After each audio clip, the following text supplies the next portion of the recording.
সর্ষের মধ্যেই ভূত, লক্ষ্মীর ভাণ্ডারে নারায়ণের প্রবেশ। অভিযোগ, মহিলাদের আর্থিক স্বনির্ভরতার লক্ষ্যে শুরু করা প্রকল্পের সুবিধা পাচ্ছিলেন রাজ্যের পুরুষরাও। বুধবার নবান্ন থেকে মুখ্যমন্ত্রী শুভেন্দু অধিকারী এমনই একজনের পরিচয় সামনে আনেন। বহরমপুরের বাসিন্দা রাকিবুল শেখ। শুধু রাকিবুলই নয়, নানান জেলা থেকে পুরুষদের অ্যাকাউন্টে টাকা ঢোকার খবর সামনে আসছে। এখানেই শেষ নয়, এবার দেখা যাচ্ছে বহু অপ্রাপ্তবয়স্ক যুবতীরাও পেতেন এই প্রকল্পের সুবিধা। এমনই এক প্রাপকের সন্ধান পেল সিএন। চন্দ্রকোনা 1 নম্বর ব্লকের মহনরপুর এবং দোয়া গ্রাম, এই দুর্গ্রাম থেকে এক মারাত্মক অভিযোগ উঠে আসছে।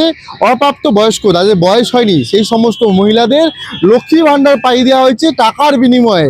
অভিযোগ, ওই গ্রামে প্রায় 35 জন অযোগ্য উপভোক্তা লক্ষ্মীর ভাণ্ডারের সুবিধা পেতেন। এই পুরো দুর্নীতির পিছনে রয়েছে এলাকার তৃণমূল পঞ্চায়েত সদস্য পূজা বাগরা, তার স্বামী সুকুমার বাগরা, তৃণমূল নেতা গৌতম দণ্ডপাট এবং সিভিক ভলেন্টিয়ার তাপস দণ্ডপাট। দোয়া গ্রামের এক অপ্রাপ্তবয়স্ক যুবতীকেও লক্ষ্মীর ভাণ্ডারের সুবিধা পাইয়ে দেওয়া হয়েছিল। বিনিময়ে শর্ত ছিল একটাই, তৃণমূলকে ভোট দিতে হবে।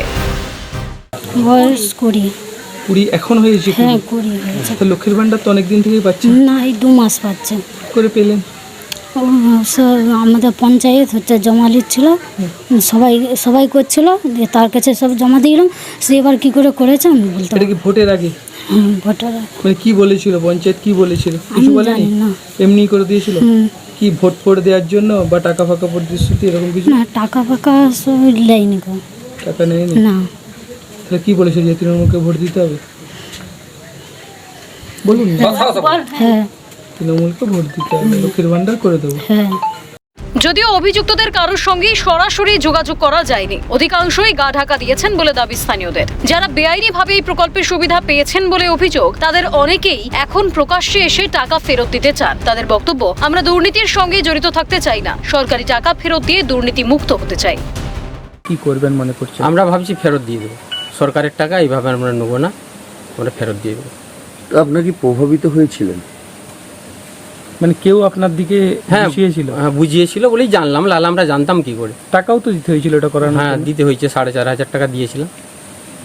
কাকে দিয়েছিল টাকা? গৌতম দণ্ডপাট। গৌতম দণ্ডপাট ওকে তৃণমূলের নেতা ছিল? হ্যাঁ, তৃণমূলের নেতা। এখন কি নিজের ভুল বুঝতে পারছে? হ্যাঁ, নিজের ভুল বুঝতে পেরে আমরা যাতে এটা চাপে না, মানে ঝামেলায় না পড়তে হয়, সরকারের পয়সা আমরা ফেরত দিয়ে দেবো। কি করে ফেরত দেবেন ওই টাকাটা? কিছু করার নেই, আমরা চাষিবাসী মানুষ, যেখান থেকে ধার দেনা করে হলেও খেটে খাটে হোক দিতে হবে। পুরো ঘটনা লিখিতভাবে ব্লক প্রশাসনের কাছে জমা দিয়েছেন মনোহরপুর 2 গ্রাম পঞ্চায়েতের বিজেপির অঞ্চল কনভেনর আশিস মানিক। ইতিমধ্যেই ওই পঞ্চায়েত এলাকার লক্ষ্মীর ভাণ্ডার প্রকল্পের এক পুরুষ প্রাপক উত্তম সাউকে গ্রেফতার করেছে পুলিশ। মূলত চন্দ্রকোনা বিডিও সাহেবকে অভিযোগ করেছে এইটাই, যে যখন অন্নপূর্ণা ভাণ্ডারের একটা রিফরমেশনের জন্য আসে একটা তালিকা, এবং সেটা অফিস থেকে আমরা অঞ্চল অফিস থেকে যখন বের করি, তখন দেখি যে এই তালিকায় যারা লক্ষ্মীর ভাণ্ডার পাচ্ছিল, তাতে আন্ডারেজ বেশ কিছু মানুষ আছে, শিফটেডও আছে মহিলা, তারা কিন্তু পাচ্ছে।